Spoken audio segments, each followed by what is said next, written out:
Faly miarabanao amin'ity alarobia 5 ny volana desambra ity. Ny rapsodiny famarinana an'io dia mitondra ny lohahevitra hoe Noely ao anatinao ny fankalazana an'i Kristy. Ny teny fanokafana dia nalaina tao amin'ny Kolosianina 2:17 mivaky toy izao amin'ny anaran'i Jesosy. Izay tian'Andriamanitra ampahafantarina ny haren'ny voninahitry izao zava-miafina izao any amin'ny jentilisa dia Kristy ao anatinareo fanantenana ny voninahitra. Ho an'ny olona sasany mahakasika ny sakafo sy ny fianakaviany ny Krismasy. Noho izany ny andron'ny Krismasy dia manao izay hahatongavan'ny fianakaviana izy ireo misakafo, mihinana ary mifaly. Ankoatra ny firavoravona, ny Krismasy dia mahakasika ny Kristy. Iza ary izy? Inona no nahatongavany ary nahaterahany ny fikasany?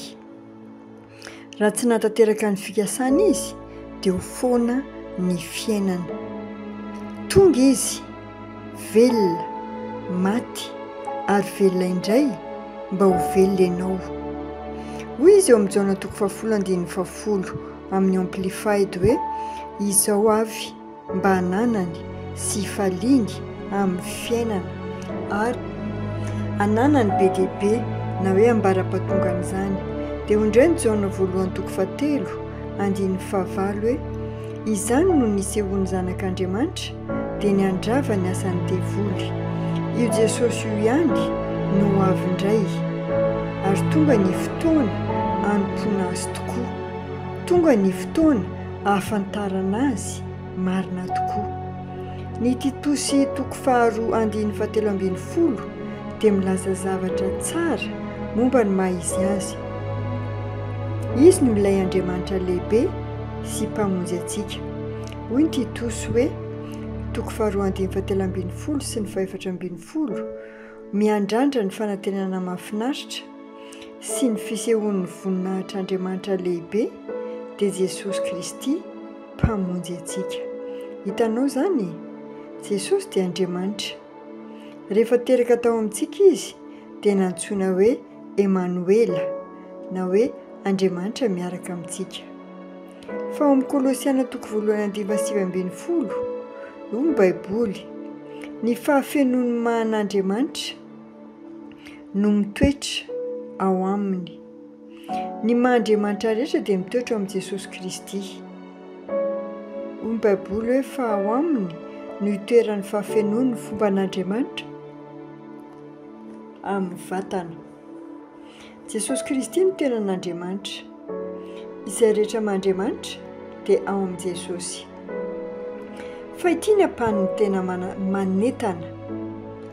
Hoy io Jesosy io ihany, ilay Andriamanitra lehibe sy mpamonjy antsika dia tsy hoe eo aminao fotsiny fa ao anatinao. Izany novakiantsika amin'ny soratra masina fanokafana teo. Kristy ao anatinareo no fanantenana ny voninahitra. Inona no tena dikan'ny Krismasy? Kristy ao anatinareo no fanantenana ny voninahitra. Izany no tena dikan'ny Krismasy. Fankalazana an'i Kristy ao anatinao ny Noely. Tsy fantatrao ny atao hoe Krismasy sy ny fomba ankalazana ny Krismasy mandra-pahazonao ny fahatakarana fa mitoetra ao anatinao ara-baky-teny i Kristy. Manomboka ny tena fankalazana rehefa tonga amin'ny fanambaran'Andriamanitra ho an'ny Krismasy ianao dia Kristy ao anatinao no fanantenana ny voninahitra. Izany ny drafitr'Andriamanitra hatrany am-boalohany. Izany ny faniriany hatrizay dia ny hofeno na hofenoina amin'ny fahafenon'Andriamanitra rehetra isika tahaka an'i Jesosy.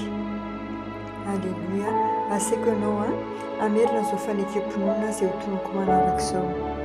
Mifaly amin'ny fahamarinana avy amin'Andriamanitra aho satria Jesosy no Andriamanitra lehibe ary mpamonjy antsika izay nanala ny